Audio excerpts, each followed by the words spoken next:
اسمع وتمعن، خذ الفائدة وادعو لنفسك ولي بالخير. زار النبي صلى الله عليه وسلم رجلا من المسلمين قد مرض مرضا شديدا، فسأله: هل كنت تدعو الله بشيء؟ فقال: كنت أقول: اللهم ما كنت معاقبي به في الآخرة فعجله لي في الدنيا. قال: سبحان الله، لا تطيقه. هلا قلت: اللهم آتنا في الدنيا حسنة وفي الآخرة حسنة وقنا عذاب النار. وقيل أن يوسف عليه السلام لما طال عليه الوقت في السجن قال: رب جعلتني في السجن طويلا. فقال الله: أنت سألت السجن فأعطيناك، ولو سألت العافية لعافيناك. وقد ورد في القرآن على لسان يوسف عليه السلام قال: رب السجن أحب إلي مما يدعونني إليه. تذكر كم مرة قلت جملة مشابهة.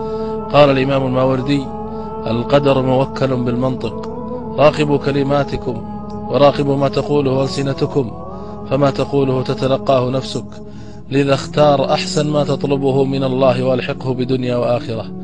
في حكاية يرويها الشيخ علي الطنطاوي يقول الشيخ: كنت قاضيا في الشام، وحدث أن كنا مجموعة نمضي المساء عند أحد الأصدقاء، فشعرت بضيق نفس واختناق شديد، فاستأذنت أصدقائي للرحيل، فأصروا أن أتم السهرة معهم، ولكنني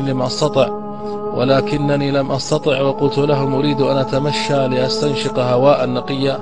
خرجت منهم مشيا وحدي في الظلام، وبينما أنا كذلك إذ سمعت نحيبا وابتهالا آت من خلف تلة. نظرت فوجدت امرأة يبدو عليها مظهر البؤس، كانت تبكي بحرقة وتدعو الله. اقتربت منها وقلت لها: ما الذي يبكيك يا أختي؟ قالت: إن زوجي رجل قاس وظالم، طردني من البيت وأخذ أبنائي وأقسم أن لا أراهم يوما، وأنا ليس لي أحد ولا مكان أذهب له. فقلت لها: ولماذا لا ترفعين أمرك للقاضي؟ بكت كثيرا وقالت: كيف لامرأة مثلي أن تصل للقاضي؟ يكمل الشيخ وهو يبكي يقول: المرأة تقول هذا وهي لا تعلم أن الله قد جر القاضي، يقصد نفسه، من رقبته ليحضره إليها. سبحان الله، من أمره بالخروج في ظلمة الليل ليقف أمامها بقدميه ويسألها هو بنفسه عن حاجتها. أي دعاء دعته تلك المرأة المسكينة ليستجاب لها بهذه السرعة وبهذه الطريقة. فيا من تشعر بالبؤس وتظن أن الدنيا قد أظلمت، فقط ارفع يديك للسماء ولا تقل كيف ستحل، أفتضيق بعد هذا؟ بل تضرع لمن يسمع دبيب النملة. كونوا على يقين أن هناك شيئا ينتظركم بعد الصبر. إن الله لا يبتليك بشيء إلا وبه خير لك، حتى وإن ظننت العكس، فارح قلبك.